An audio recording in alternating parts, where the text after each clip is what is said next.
Toughness is really probably closely linked to optimism in my mind. If we can get more humanity back to our coaching, everyone is going to benefit. Fans, owners, players, the whole industry benefits because we're squeezing too tight at the moment and it's not human. The three things that probably most rapidly deplete when you are in a state of exhaustion: your awareness, your communication, and your decision making. So why is it got to be so damn tough?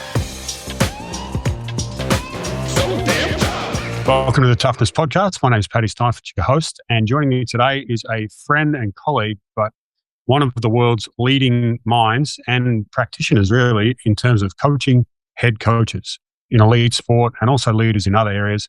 Cody Royle is the author of, firstly, Where Others Won't, but specifically the one that relates mostly to this podcast is the book called The Tough Stuff, dealing with everything that comes with being the person at the head of a program. He's a former head coach, now a coach of elite head coaches all around the world. Welcome to the show, Cody Royle. Thanks, Paddy. I'm looking forward to the toughness and the tough stuff coming together. Perfect fit. This has been years in the making, perhaps, but definitely months of talking about, well, your book has my word in the title. My podcast has your book like theme running through it, so we should probably get together. And finally, there's a gap in each of our ridiculous travel and coaching schedules, and here we are. So one of the things that I did say as we were getting ready for this show, which I'm very excited about, is that I haven't told you this, Cody, but very few of my guests, even though they know the topic is toughness and that one of the most common questions asked here is, what's your definition? Like, what does it mean to you? Very few have actually taken the time to scribble their own definition and take notes in prep.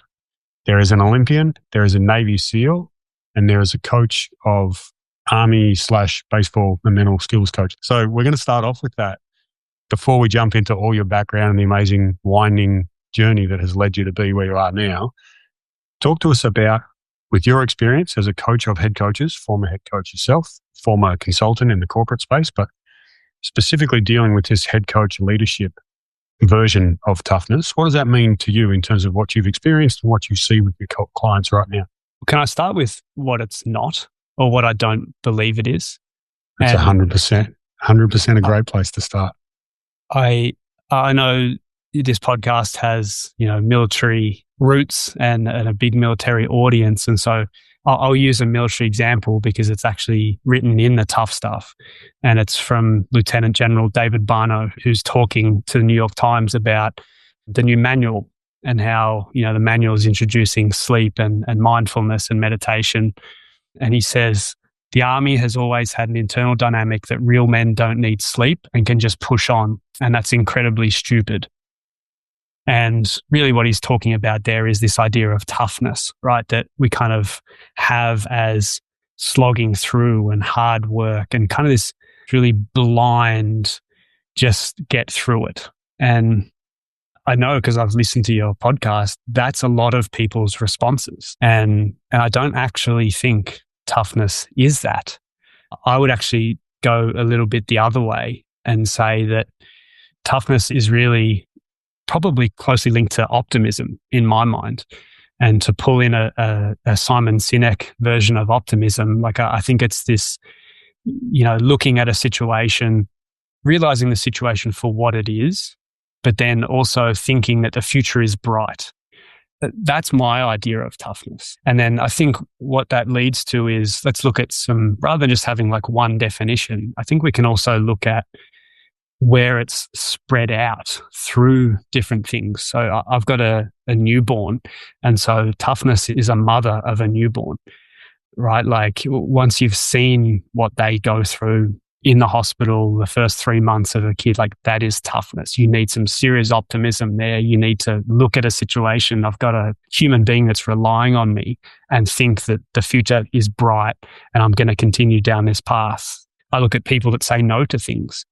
I think that's tough. I look at people that are willing to challenge the status quo and go against the social narratives and to challenge ideas. I look at people that challenge themselves and their own ideas. And so I don't think it's this traditional idea of like physical slog and put yourself into a state of emotional exhaustion at the expense of everything else. I think it's actually the other way around, like saying no and being optimistic and Yeah, I know that's probably just my definition, and a lot of people would disagree with that. But yeah, I'm sticking to it. Well, no, for sure, stick to it, because you speak when you apply it in the context of what you do day to day, particularly having a newborn. But you talked about there, the concept of having one human reliant on you as head coaches or leaders in other areas. There are many humans relying on you. Your ability to say no to things, your ability to think outside the square, challenge yourself, development like that really applies to a lot of people who would engage with you, have all of those things present. And it's one of the things that I think initially I was surprised, but now I'm almost expecting it half the time, is that usually when people start talking about trying to improve toughness in a team or in themselves or in someone else, generally the conditions are already there. Like, these people are already tough. Most humans have toughness within them. It's about being able to identify it, access it, and apply it at the right times. And so your definition fits that. But let's dig in a little deeper on that concept of the one human who's relying on you right now, you and your wife. How old is the newborn? Ollie's 7 weeks. Ollie, shout out to Ollie. We're going to dedicate this show to Ollie. And so obviously that informs a lot of your day-to-day, like even your sleep cycles and your ability to work with coaches, but probably some of the analogies and metaphors you use in your work. How similar is being a parent to being a coach? You've been a head coach before. Is it similar in ways? It's obviously going to be different in a lot of ways, but what are the crossovers? Yeah, I mean, there's so many crossovers. I joke that this is my greatest coaching appointment, right? And it's actually been a great thing for my coaching and my thinking about coaching and helping other coaches, because one, now I've experienced what it's like to be a new parent and what they've been through. But also, funnily enough, I'm now in the state of depletion that I talk about. I'm spending my time trying to dig head coaches out of a state of depletion, which doesn't allow them to coach to their fullest potential and to use their talents. And I'm now sitting in a scenario that I can't avoid, and being in depletion, right? I sleep on 90-minute cycles, and I was up at 2 a.m. this morning, feeding him. And so it's actually really interesting going through this when my work is also to help dig head coaches out of the state that I'm currently in.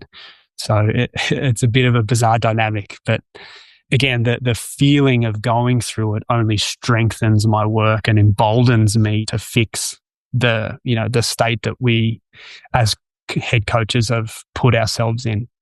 Yeah, we'll definitely put a pin in that and come back to it, because that is a key element of, particularly for your target audience, if you will, the people you serve. But for most of the people who tune in here, that state of depletion, kind of like you said, you have no choice as a parent, often as a head coach, particularly in certain scenarios when wins and losses are deciding job security. There is not a lot of choice going on. Likewise for performers themselves and people in other disciplines that have a similar demand. So interested to hear how you talk people through handling that and how you're handling it yourself right now. But for the moment, let's just talk about how you got to be the coach whisperer, the guru of head coaches, if you will.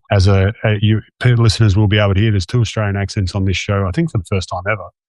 And coming from Australia, ending up living now based in Toronto, Canada, and coaching coaches in a bunch of different sports throughout North America and in the UK and Australia as well. Like, how does that happen? How did you go from being Cody Royle, Aussie dude, to Cody Royle, coach whisperer? Well, I won't bore people with the full journey, but I came through the AFL talent pathway, played with your brother in the pathway, and we haven't mentioned we're from the same suburb in Melbourne, so it's not just 2 Aussie voices, we're literally neighbours. And yeah, I actually fell out of love with the game when I didn't get drafted. My whole life was set up around playing AFL footy. That didn't happen. I'd hit a lot of the metrics. I'd been in a lot of the state teams and things like that, and didn't get there. That rattled me between 18 and 23 and really felt like I was floating. I didn't want to do anything at university. I wasn't interested in any of the courses.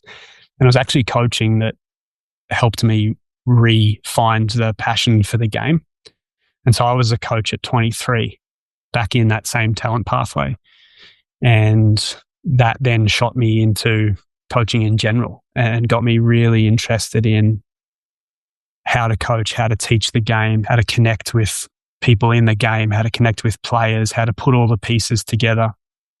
And I was very fortunate when I moved to Canada. You know, the initial idea was 2 years, do the working holiday thing that a lot of Aussies do and get some international experience.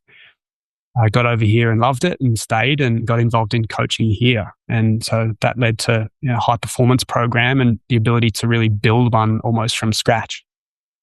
And so, you know, spend 10 years in that environment, and that brings access to all the other high performance coaches in Canada. And yeah, that was kind of the coaching thing. And so I'm quite weird for an Aussie in that most of us compete until we're about my age. Whereas I essentially stopped competing and started coaching at 23. And so here I am at 30, about to turn 38 with 16 years of coaching experience. And I started writing about it as a way to educate myself and to learn. And that's how the books came about. And yeah, the tough stuff kind of came out of necessity. It was the book that I needed to write because I couldn't find it for myself. I needed some help. I got to a position where I ran into something that I couldn't deal with and went looking for resources, and that wasn't there. And so love that. That's one of the things that we like to ask as we get into people's definitions is, how did you actually get to that definition, right? And for you, that is almost the story of it, is you went on this coaching journey, discovered that a lot of the stuff that's available, even in elite high performance pathways and coach development programs, is very X and O heavy and not very, you know, X and Y chromosome heavy. You're dealing with humans, and particularly your book, The Tough Stuff, which I can highly recommend to anyone who is into, first of all, being a head coach, but secondly, even just leaders. And I'll talk about my personal experience with that a little later in the show. But as you described, it's the only book that focuses entirely on the human experience of head coaching. So it's about the emotional toll, the identity issues, the loneliness. It's not about tactics. It's not about wins and losses. It's not about judging whether we're good or bad. It's about dealing with other people, which is clearly an issue that head coaches deal with more than others. And at the same time, for people who are CEOs, for people who are parents, for people who are principals, who are managers, people who are leading in any capacity where other humans are reliant on them, all the strategy in the world doesn't help when there's an interpersonal issue or there's a philosophical issue that could scuttle everything. So as you dug into it, tell us about probably the most surprising thing that you discovered as you got into away from the strategy of coaching and more into the human side of it. Well, there's a couple of things. One, again, it came from a place of necessity. So I had a player take his own life. And so I was looking at the emotional side of coaching. And one surprising thing was that it's not just missing, it's non-existent, Paddy. Like, you cannot find anything about the emotional side of coaching and leadership.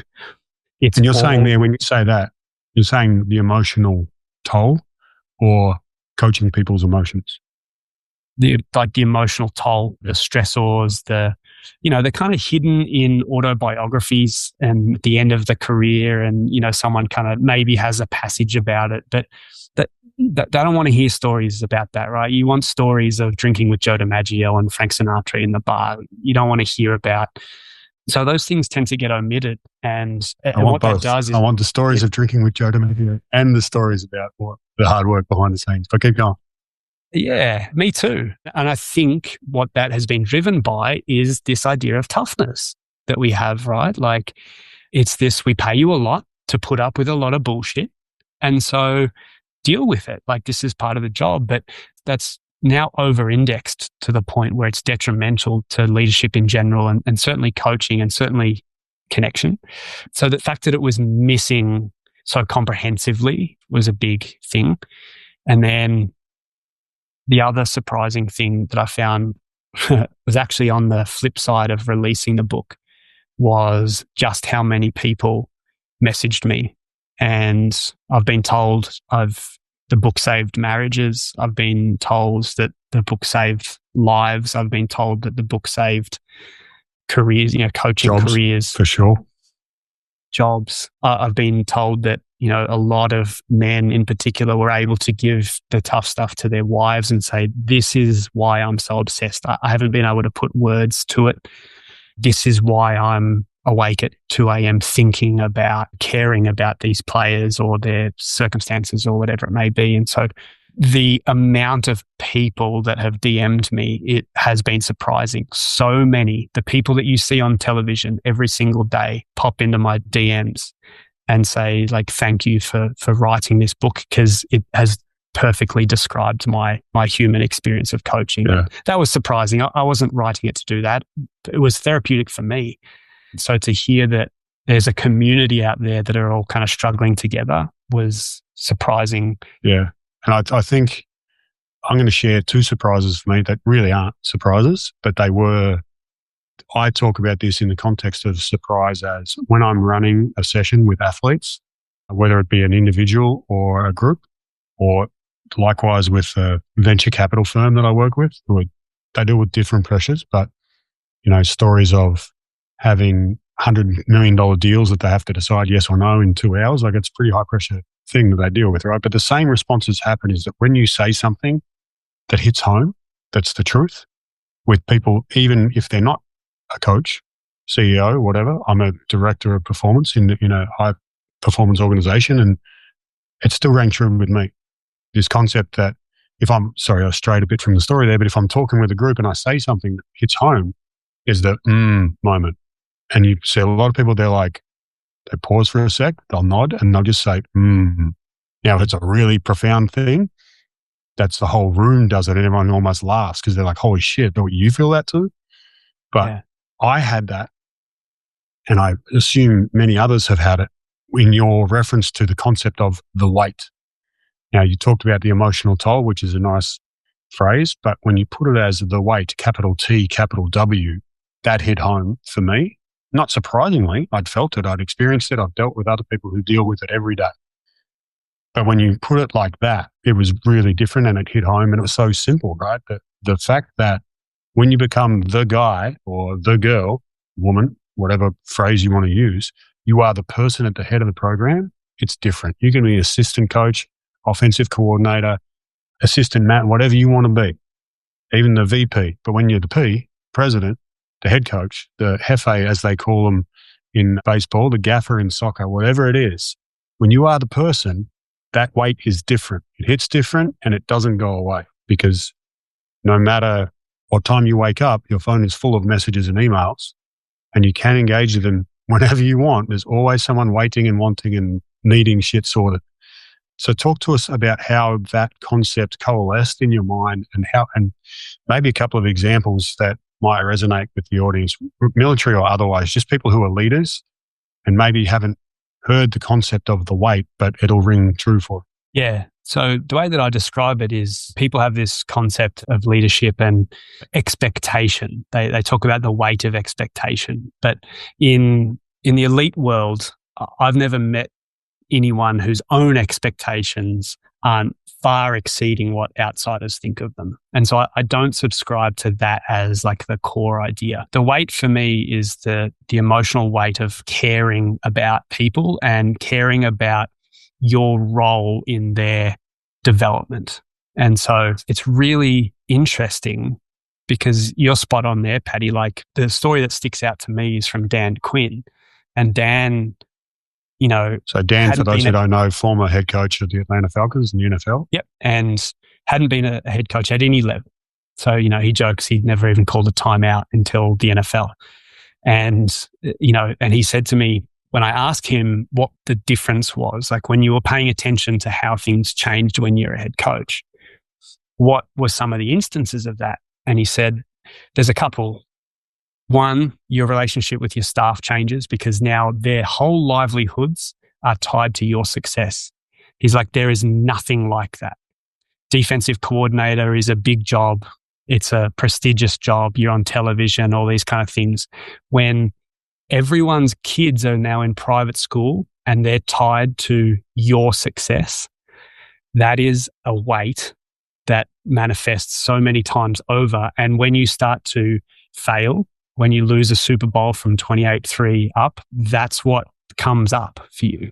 It's it's not the expectation, it's the caring. And the other thing that he said to me is, the thing that changes is immediately, just by a job title, now everyone in the building treats you differently. And so he said the biggest realization for him was that whoever walked through his office door, that 10 minutes that they spent together, that might be the most important 10 minutes in that person's day. And they might have actually had a sleepless night worrying about, shit, I've got to walk into DQ's office tomorrow and give him some bad news, right? And it might just feel like another 10 minutes. But to that person talking to the jefe, the gaffer, the coach, like that is huge. And you don't have that in other situations.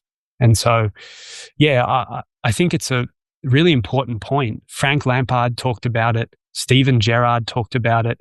All of these players that are coming out think they know what coaching is. And then you dig around in their interviews and they are all talking about it. It is different. Brendan Rodgers has talked about it. It is a different lens that you are viewed under. And the reason the weight works is because you physically manifest a weight on your shoulders. That's that phrase, right? So let's talk about that, because that was one of the things that I would say was a bit of a surprise for me the first time I experienced it, when I went from being a coach within a system to being the head of, not even the head of the entire performance department, but the head of mental performance. So I had other coaches underneath me. I was responsible for 200 plus athletes, 60 odd staff. This is with the Toronto Blue Jays. This is about the time that you and I met. And so it was serendipitous that we crossed paths at that time, because I was feeling the weight but didn't really know it. Right? I know that my health was suffering. I know that my sleep was definitely suffering. But tell us about some other things that could be signs for people that they're actually experiencing the weight, but it's kind of hard to put into words. Like when someone says, how's your job going? And you're like, like everyone thinks it's awesome, but I don't even know where to start in terms of how overwhelming it was at that point. When you and I met, it was kind of hard to describe, and still is in sometimes, because it's hard to put into words the overwhelm, right? Which is I guess a symptom of the weight. But what other things show up for people that could be early indicators that maybe they're dealing with stuff that they don't even know they're under that level of duress until sometimes it's too late? Yeah, I mean, you've kind of described probably the key one, this feeling of being stuck, like not knowing even where to start, which, when you take a step back and you look at, just to use your example, because I know you are a highly skilled, highly experienced practitioner who should know where to start, right? Like you've got all the tools to know where in the bathroom when you're doing the renovation to go and start chipping away at the tiles first, right? But this weight kind of detracts from your ability to, have access to that experience, to have access to that talent. And it actually becomes a source of frustration because you don't know where to start and you don't know how to kind of push through some of the barriers that you're facing. That's a majority of my work right now. And so that manifests in people who should be able to make decisions can't, or they make bad decisions. Yeah. Like how does it show up? Yeah, both. So a feeling of that you don't know how to progress, behavior change in that you start to become more flippant, more aggressive. You start to deal with situations badly because you're in this state of depletion. And so the way I describe it in coaching is, right, like your primary coaching skills are awareness, communication, and decision-making. Any coach, anywhere in the world, track and field, NFL, doesn't matter. Those are the three things. Now, awareness, communication, and decision-making. Right. You can deploy them in any situation. And the three things that probably most rapidly deplete when you are in a state of exhaustion, your awareness, your communication, and your decision-making. And so this is like getting into neuroscience territory, but I think there's enough evidence now to suggest that is undoubtedly true. And so when you start to see signs around those things, you can't find words. You're making poor decisions that are digging yourself into a hole. You're actually paying attention to the wrong things, or you lack focus. That's a majority of my work now is finding ways to free up coaches so that they can get better access to those three primary skills. Because think you know this better than most, Paddy. Think of the knock-on effect down to the players. Right? Like if you're lacking in your awareness, communication, and decision-making, how poorly are you coaching them? Like their development is severely hampered by the fact that you can't sleep. You feel like you have this ton of bricks on your shoulders and you can't cut through the political red tape of the organization and you just feel stuck and blah. It's remarkable how consistent that challenge is across the elite sporting landscape. Yeah, and I was going to say, like, forget elite sporting landscape. Well, don't forget it. It's your bread and butter, mine too in some ways. But the more I've been drawn into other fields, like sitting in heart surgery department, sitting in NASA, the International Space Station's Mission Control Center, they talk about the same thing, right? Is their ability to maintain good situational awareness, to communicate effectively, even in life and death situations, and their ability to make the right decisions, right? These are life and death scenarios that definitely exist in the military and exist in some of these other areas.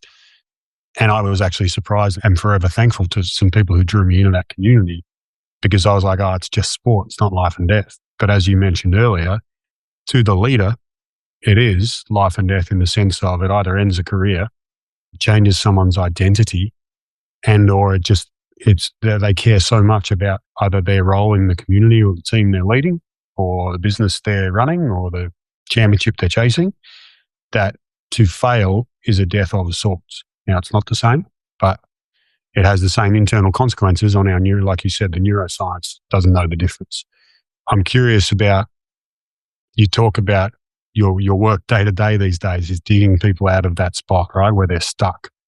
For those who aren't head coaches, who don't have the responsibility, cachet, or potentially cash to engage with Cody Royle and have you help dig them out, what are some of the first things for people who are in the tough stuff in a business, as a CEO or an entrepreneur running their own thing, as the head of a school, as the head of anything? What are some of the things for you that you know are pretty easy go-tos as a first step for those people who get stuck because the weight has become too much momentarily, maybe not permanently, but they're stuck, overwhelmed, they don't have an answer. Normally they're good, but they're kind of stuck.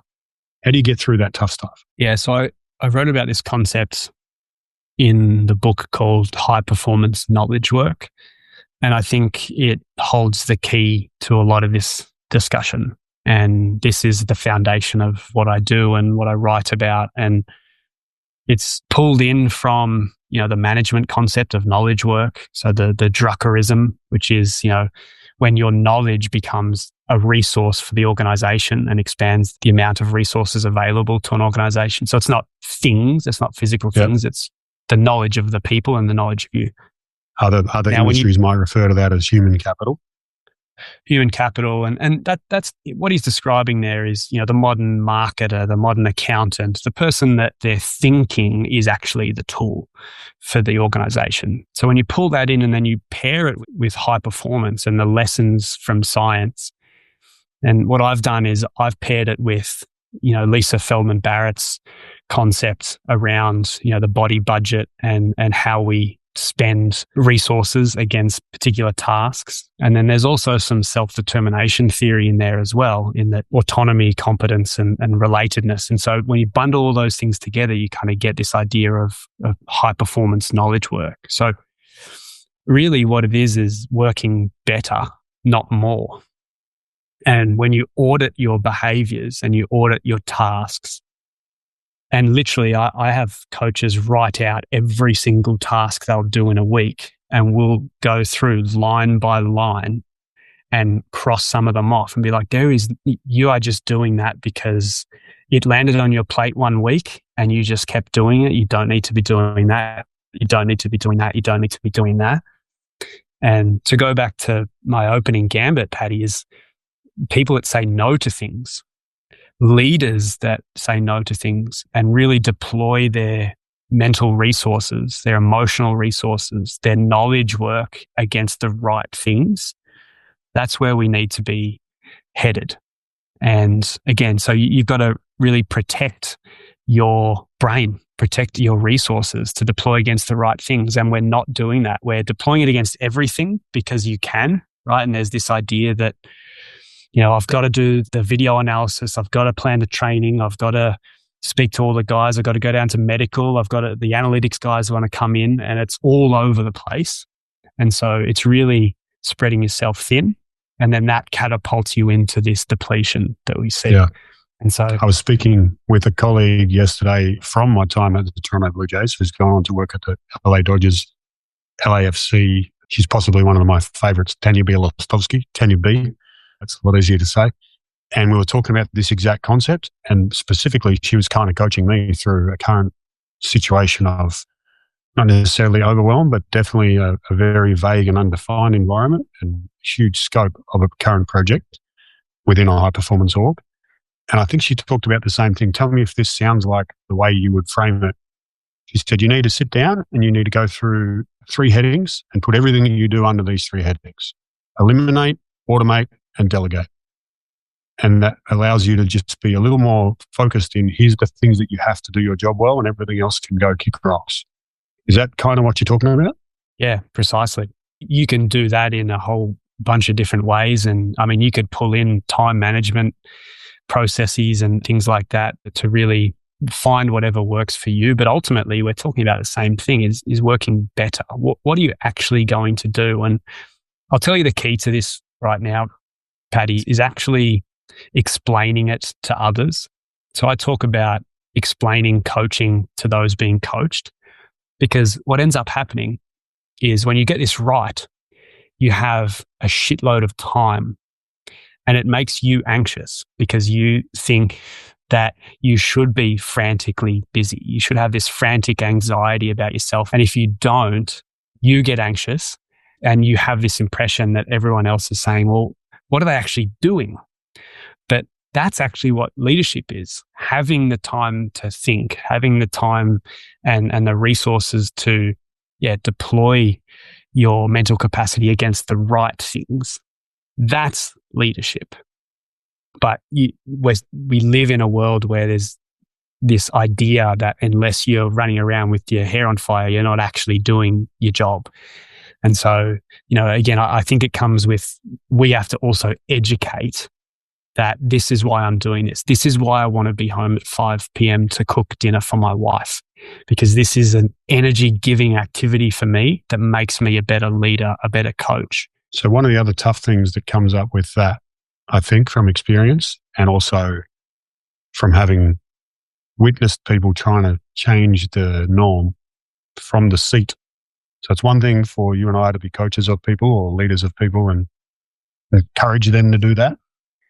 But when a head coach of an NBA team starts trying to change their practice, or the head coach of an international football team starts giving themselves space in between windows, there are reactions from people who are used to something different and arguably are pretty wedded to the idea that the higher up you go, the harder you should work. That becomes one of the other tough things that you have to deal with as a leader, is if you don't do things how people think they're supposed to be done. And until you produce results with that approach, you're going to continually be questioned. How do you instruct your leaders, and how do you encourage leaders who are listeners to this podcast, whether it's coaches or otherwise, to handle that element of the tough situation they might find themselves in? The great thing is, in high performance, is you can use high performance and you can use humanity. And so what I often have my coaches do is explain it to their players in particular in their own terms, right? And so you talk to them in athletic terms. What would happen if you worked 20 hours a day? What would happen if you trained 20 hours a day? How would you feel? Kind of step them through the process, and you're trying to take them to the place where you're at, right? You would be in complete exhaustion. Would you be able to perform? No, I wouldn't be able to perform. What would be missing? Would you be able to communicate? Would you be able to make good decisions? And performers, as you know, are hyper self-aware and they'll kind of sit there and, like you described in the boardroom, kind of sit there and go, and you can kind of take them through this journey of, this is why I think I need to make this change. And the knock-on effect, and this is the absolute greatest thing about it, is the knock-on effect is you're a better coach to them, right? And so your ability to impact them is huge. That then personalizes that message for the athlete or the player and kind of takes it out of this is just some theory that, was in a paper and I'm playing around with and I'm doing less.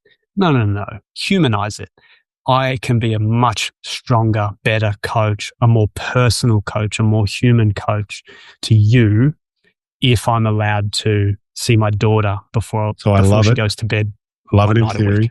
I probably love it in practice as well. And maybe hypothetically talking from personal experience, but potentially for others, Dan Quinn as an example, when you're at the top of a unit of at least 50 staff and then 90 players and then other front office people, like, this is a scale question, right? One-on-one conversation. If I'm a CEO of a small business, I'm an owner of a small business maybe, and I've got 10 employees, I can have all those conversations. If I have 200 people to have those conversations with, it becomes a little problematic. Yeah or no? How does that work for you, for people who have scale under them when you give them that message? I mean, it's the same thing, right? So it's not just going to be the head coach. That's a coaching philosophy that ends up trickling down. And so it's going to be the same conversation for your defensive coordinators, for all the people that are down having the one-on-one conversations. I would hope that the head coach, who is the one that is setting the tone for the rest of that staff. And so it starts to become, again, it's a personal thing. It's not just I'm doing this. All our staff are going to be doing this, and the knock-on effect is to you, because we're doing that currently, right? We're driving a culture of fatigue because the head coach won't go home and won't go to bed. And so all the staff are impacted in the same way that the head coach is. Because if I'm an intern, I'm not going home before the head coach, right? I'm hoping for that 12:30 in the morning chance meeting in the video room where they give me a project and it allows me to progress my career. Now, smart from the intern, not particularly smart from the head coach, because that's just driving that fatigue culture further and further down the line. And again, the knock-on effect to the players is quite drastic. Yeah. So you're talking about cascading, as in the head coach would have that conversation with his leaders, defensive coordinator, special teams coach, head of performance, whatever it is, and then they would have it with their staff. Is that what you're suggesting? Yeah, you've got scale issues like 200 people. It's an organizational thing. I deal with the head coach because they're the ultimate decision maker and they're the one that needs to lead it and display to the rest of the staff what it needs to look like. But ultimately, it should be an organizational ethos around, if we say we're a learning organization, a teaching organization, if we say we're about knowledge and we're about finding nuances and we're about noticing the right things on what the opposition are trying to do to us, that needs to be an organizational thing. That's not one person in a group. One other tough ripple effect, I guess, or impediment to that philosophy rolling out is, let's say your owner, hypothetically speaking, not talking from experience, but the owner of the organization that this coach works for either speaks a good game but doesn't live it, or just totally says, nah, it's bullshit. I'm a billionaire because I worked my ass off and you will too. How do you deal with people who, because everyone has a boss, even the boss has a boss. We all think the coach is the boss, the coach isn't the boss. Coach reports to someone else, whether it's a board in a non-American situation or an owner in an American situation. How do you help them deal with bosses who are not receptive to this sort of an approach?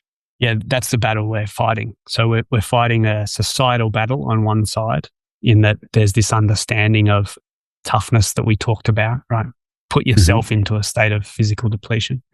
And then ultimately most owners in a professional sport are first generation. And so they made their money from, a particular way of working that came off the back of World War II. And so, that's the biggest challenge. I still think it's that personal human touch. And so I would then flip that into business speak. And it's the same thing. That's, again, high performance knowledge work comes from a management theory. And so I would flip it around and kind of have them educate and present around the same things. Is like communication, decision-making, and awareness. They're still just as relevant to the founder of an organization. And if you can be aware of the right things, if you can communicate properly and make good decisions in the boardroom, it has the same knock-on effect to your business. And so, I don't think it's too dissimilar to the way you would describe it to others. Now, whether they go for it or not is another thing, but I'm telling you, someone is going to get a competitive advantage doing this, probably the coaches I'm working with. And when we win, it'll be the new thing. It'll be the new thing. The new thing in a copycat industry. I think, like, I want to finish up on that because I think that's a really cool way to tie a bow on it, particularly because there isn't a huge amount of evidence where you can point to a Bill Belichick-led dynasty where you're like, oh, this is why they were good, right? And so I get one of the questions I often will tie up with is, what's a hope? We've talked about some of the hardships you went through that led to what you uncovered and pivoted to. You've talked about some of the heroes that you've learned from and applied in your own practice. But now we talk about hope moving forward. Why do you write your books? What are you hoping to achieve working with these coaches? And what do you see as the future in this element of improving leadership? Forget just coaches. I want to try and give this to the rest of the audience here to help people be better leaders under pressure in high pressure environments, in high stakes environments. What is it that you hope your work is going to help add to that movement? Yeah, I'm very clear on this. So I'm here to add more color and more humanity and more, let's call it audacity, back into coaching. And I think that's the way forward. Like, I think what we're looking for isn't more best practice and structure and all of those things. I think we've got that. I think we're pretty clear on what those are. Where leaders and coaches are going to stand out is in them. Like, the power is in them and like their vision and their who they are at their core. And we are yet to see that, right? We have literally beaten them into a pulp to the point where when you see them on television, they don't look like they're having fun. They don't look human. They grey really fast. Their shoulders are slouched over. It doesn't appear very human at all. I want to change that dynamic. I want to see, rather than Sean McVay talking about burnout, he's younger than me and you, right? And in his 5th year or whatever, and before his second Super Bowl, he's talking about burnout. I want you to see Sean McVay with like all his brightness and color and humanity, and just, I want that to be like spilling out through the television. And I think we're a ways away from that, but I feel like that's my role here. I'm not religious, but I feel like there's a bit of a divine thing that if we can get more humanity back into our coaching, everyone is going to benefit. Fans, owners, players, like the whole industry benefits, because we're squeezing too tight at the moment and it's not human. Love it. I love that. The great Martin Seligman, who I was lucky enough to learn from at UPenn, has a metaphor he uses for his approach to introducing positive psychology to the world, but it applies just as equally to this changing the conversation around being the weight of leaders and how we deal with that tough stuff. Is he talks about a watering hole effect. You could go out and deliver one-on-one coaching to individual people and eventually it takes off inside the population. And I think it comes from maybe even the theory of farming, where you can give individual pills to every cow on the paddock, or you can just go sprinkle that stuff in the watering hole and they all drink from it. And sport is one of the great watering holes within our community, as well as the arts and entertainment. There are a few others where a lot of people go anyway. And if there's a lot of people watching sport, it's high profile, we take a lot of examples in society about how these people act. And this could be one of the great revolutions, mate. And you're leading the way. So thank you for your work in the background that a lot of people don't know about. Fantastic stuff. I again highly recommend Cody's book, The Tough Stuff. And if anyone wants to track you down, mate, where do they find you? Very active on Twitter, and then everything is centralized centralized just at codyroyle.com, all my books and podcasts and everything. And with a name like Cody Royle, I'm very easy to find. Very easy to spell, CODYROYLE.com, and likewise on Twitter. So give him a follow, and absolutely I recommend for the last time of the show, read that book. Cody, great to catch up, mate. We'll talk again soon, no doubt, in one of our problem-solving phone calls that happens every now and then. And meanwhile, mate, thanks again for your work. Thanks, Paddy. Thanks for having me on, and thank you for your work as well. It's much needed, and looking forward to catching up next time.